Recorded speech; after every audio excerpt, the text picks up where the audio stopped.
I want to do a brief demo of preparing a Form W-7 in our tax software that's called TaxWise. For returning volunteers, this screen is going to look familiar to you. For our new volunteers who have not yet been through our tax training, this will become familiar to you as you do the training and you're actually preparing returns in the tax center. Also, let me point out that this is our tax year 2013 version of the software. We haven't yet received tax year 2014. It may look a little bit different. We don't know yet because we haven't seen it, but rest assured that as far as preparing Form W-7, it will be basically the same. There may just be a few cosmetic differences. So when you're starting to prepare a new tax return, you're going to click on this icon up in the upper left corner for New Return, and you get this pop-up box where ordinarily you're going to start off with your client's Social Security number. However, for this tax return, we're applying for an ITIN. So you click on the button that says Apply for ITIN. TaxWise automatically sends you this pop-up message warning you that this return cannot be e-filed. You will remember that all tax returns that include a Form W-7 must be paper returns. So TaxWise just gives us this nice little reminder. You'll then go to Tax Forms and click on that to actually start the return. I have prepared a dummy return for purposes of this demo, and I'm going to go directly to that return just to save us some time. So here's our main info sheet for Mr. and Mrs. Return, both of whom are applying for ITINs. So you'll see that the SSN field is red because there's no number entered there. Don't let that bother you because, again, this is a paper return, so we don't have to worry about getting all the red out for purposes of completing this. Let me scroll down here a little bit to show you that Mr. and Mrs. Return are married filing jointly, and they also have a dependent, Junior, who is applying for his ITIN as well. Whereas we have no number entered for Mr. and Mrs. Return. For Junior, you're going to make sure that you enter the dummy number of using all nines, 999999999. It's extremely important to enter this dummy number in the Social Security number field. If you don't, TaxWise will not calculate all the numbers correctly, particularly for the child tax credit. So don't forget to not enter this. Don't forget to enter this number. Otherwise, you're going to come out with the wrong calculations on your return. You'll also see that TaxWise has defaulted to a paper return. Make sure you don't try to change this to e-file because, again, it's a requirement that this be a paper return. You've already prepared this tax return. You'll see here that we have an AGI of $24,565. The return family is receiving a refund of $3,748. You're going to scroll down to the very bottom of your tree on the left-hand side, and you'll see at the bottom there is a Form W-7 already loaded. You just click on that to bring it up. This first W-7 is going to be for your primary taxpayer, Mr. Return. And the next field to be filled out is the reason you are submitting. You're going to remember there are only 3 reason codes we use in the tax centers, which are C, D, and E. Mr. Return is a U.S. resident alien filing a U.S.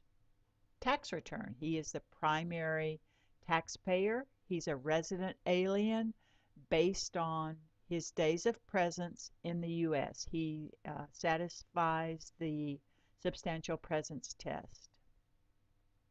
As we scroll down, you're going to see that TaxWise populates the name and address field for you for Mr. Return.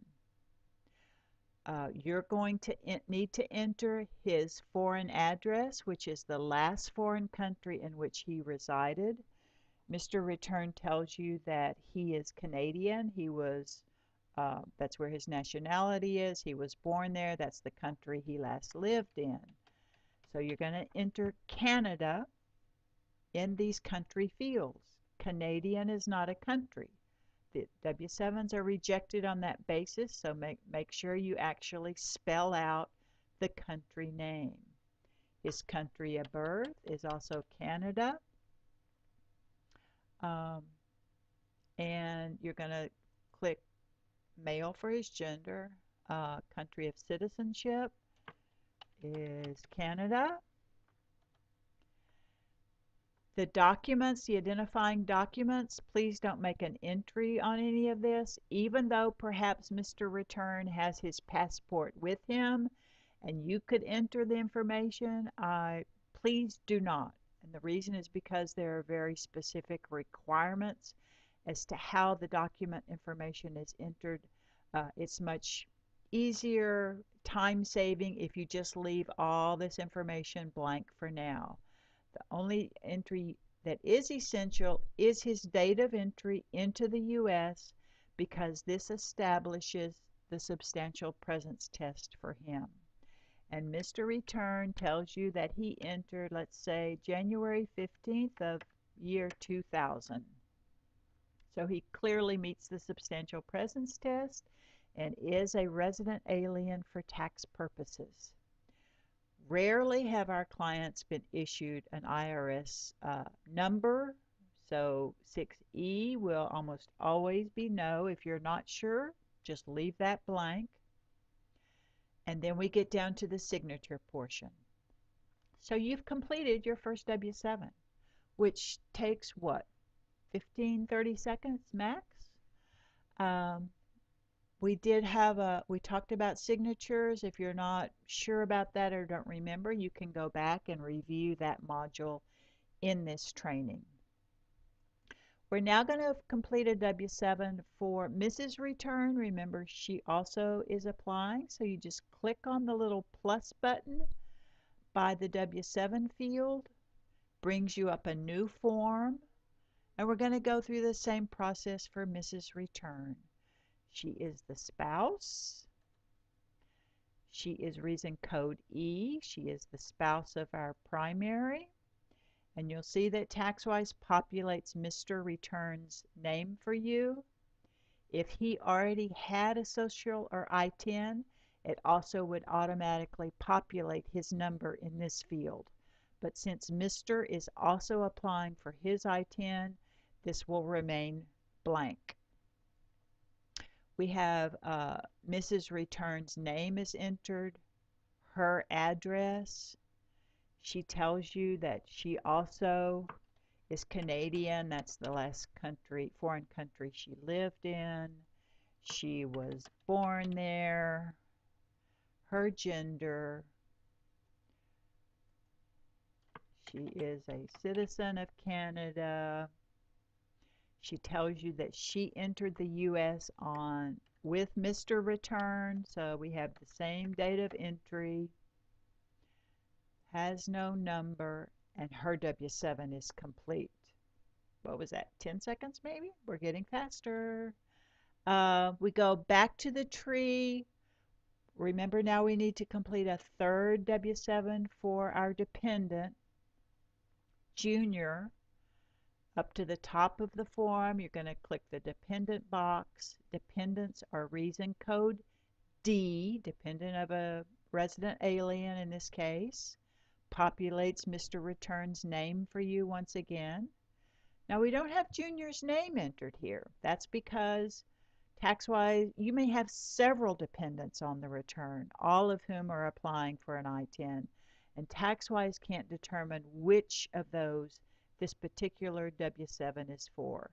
So you will need to do more keystrokes on the dependent W-7s to make sure that we've entered the correct dependent name.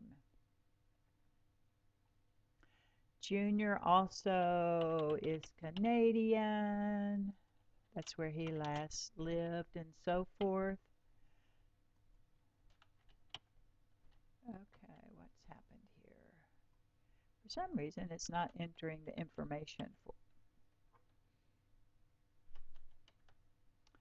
2004. I'm not sure I've entered the right date of birth there, but you get the idea.